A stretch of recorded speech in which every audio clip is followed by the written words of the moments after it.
Assalamualaikum warahmatullahi wabarakatuh, Bapak dan kawan-kawan. Perkenalkan, nama saya Nadila Fauziah, dengan NIM 214110305. Saya berasal dari tingkat 3B. Baik, di sini saya akan menjelaskan materi tentang penyakit tropis pada wanita.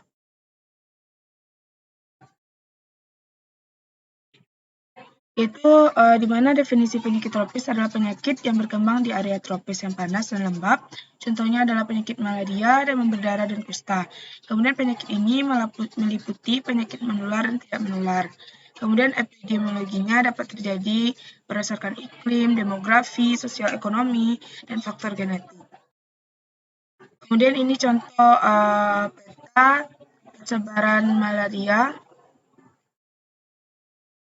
Kemudian klasifikasi penyakit tropis, yaitu dibedakan berdasarkan infeksi bakteri, itu berasal misal contoh bakterinya ada pertussis, tetanus, tuberkulosis, tifoid, pes, dan lain sebagainya. Kemudian infeksi virus berasal dari virus parotitis, kemudian ada campak, hepatitis B, HIV, flu burung, dan lain sebagainya. Kemudian infeksi parasit, yaitu contohnya yaitu ada malaria, askariasis, filariasis, trisiuris, dan ankylostomiasis. Kemudian berdasarkan faktor penyebabnya dibedakan menjadi 3, yaitu disebabkan oleh agen, host, dan lingkungan.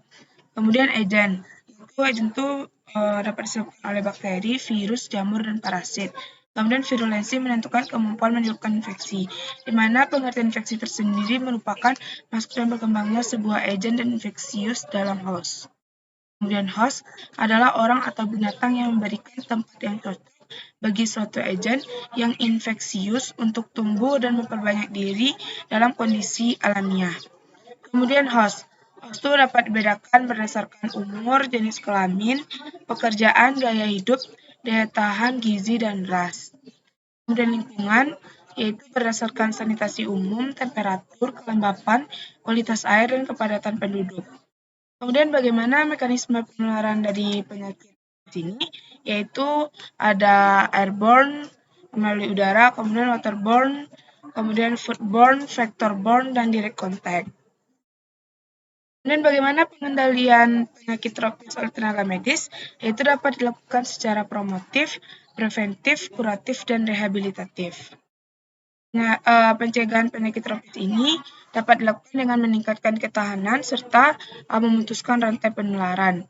Kemudian kita pertimbangkan semua faktor penyebabnya, yaitu kita lihat dengan cara membasmi vektor, terapi adekuat untuk penderita, jaga kebersihan lingkungan, dan meningkatkan daya tahan tubuh seperti meningkatkan gizi, melakukan olahraga, dan melakukan vaksinasi.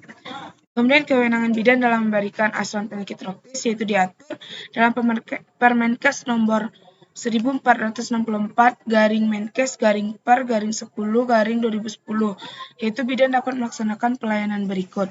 Yang pertama, pelayanan kesehatan ibu, yang kedua, pelayanan kesehatan anak, ketiga, pelayanan kesehatan reproduksi, dan yang keempat, perempuan dan keluarga berencana.